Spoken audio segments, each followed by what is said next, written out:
John said, the naughty oddies was a very fertile time for remixes. Just like, of just getting anybody to do really creative remixes. So that one was just like, I'm assuming you're talking about Crime Wave, the Crystal Castles remix. You know, that was that MySpace era of, we were like enthralled by what they were doing, and we just hit them up and asked them if they would do a remix. And then they sent it back, and we listened to it, and we're like, oh, that's a hit.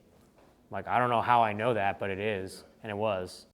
And so it broke them too in England. Yeah, so that was just also, the blogs and all that shit were super fertile, and we were this, bizarre, like, atonal, like, noise band, and, like, we're like, how can we get covered? And it was like, well, these remixers were down to work. And we were listening to this stuff all the time. Yeah, we were listening to all that Blockhouse shit. John was, like, hugely into dance music. Yeah, so we were just like, these motherfuckers will remix you, they'll make this good-ass song, your name is on it, and this is, you'll get on someone else's iTunes, you'll be covered by all the blogs, so it was like a little two-way street. So the early band years, we had like legacy confusion of fools showing up to the show, hoping to hear the remixes and not getting the remixes. And like I remember like in San Francisco, they're like, "Hey, can we get our money back? Are they angry? Are these guys really angry? They're not playing in their stuff." It's like, no, that's the band. Like you heard the remixes, the dance remixes. But yeah, that's why we put out these disco albums. And then now in the modern day, people don't give a fuck about remixes anymore because in the streaming era. Well, also it's exciting to be able to do something new. But what is exciting is collaborating, which is tight, So we're doing tracks with other artists now.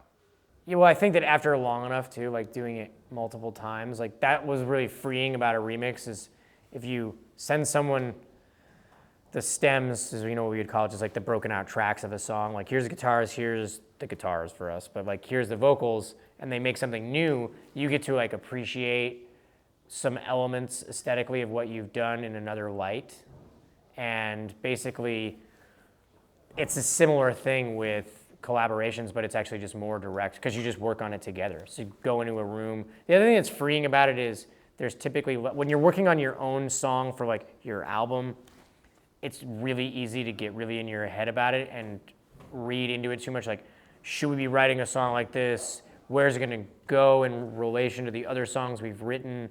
Would we do something like that? And when you work with somebody else, they bring their own predilections into it. And we've just found in the ones that we've done recently, is like, it tends to be a pretty fluid and fast process, which is artistically very liberating. Like you're like, hey, let's write a song in a couple days. And if it's not good, you don't use it. And if it's good, you refine it. But you're not gonna be like, oh, I have 100 different versions of demos of this song on my computer that I've been working on for 2 years. It's not gonna be sustainable to maintain that level of collaboration for that allotted period of time. So you just kind of like do it without being overly precious.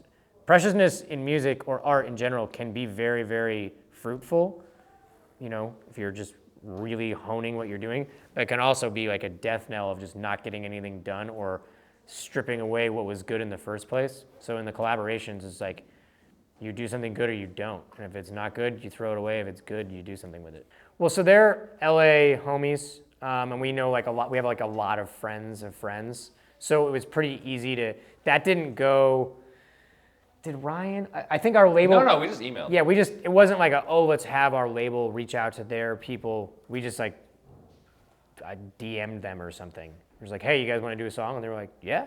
So they just came to John's house. We had a little pre-meeting at the vegan restaurant. Yeah, we all met up. Then we went to the Beat Laboratory in my basement. We did it. It's pretty tight. And then, we did that shit in 2 days. Yeah. Which is, for them, was insanely liberating because they don't do anything that fast. And we don't do shit fast until now. So it's like, because of the collaboration, you only have a limited amount of time. So like, actually makes you, I'm like, damn, so it must be like to be a rapper. You just fucking crank this shit out. It's tight. Yeah. I mean, it was pretty fun. So yeah, they're like we all live on the east side. And then after working with them on that, it seemed like we were like, we're gonna go on a tour to do this record. It's like, we should have them play with us. It'd be awesome. So, it's like, I'm sure it's the same as New York, where it's a huge city, but once you get into your niche, it's very insular. So pretty easy to connect with them. We're doing all this like shit to make shit heavy. It's like, you can really cut through the red tape if the vocals are fucking crazy, you know? Yeah, and and that's her- not something we do. So Yeah, or can do. So it's like, it's pretty tight. She's got such a good scream, and I don't have that. So it was fun to work on a song where it's like, okay, I'm gonna sing this part, and then you go fucking crazy, and it just kind of ups the level of intensity. So that was fun too.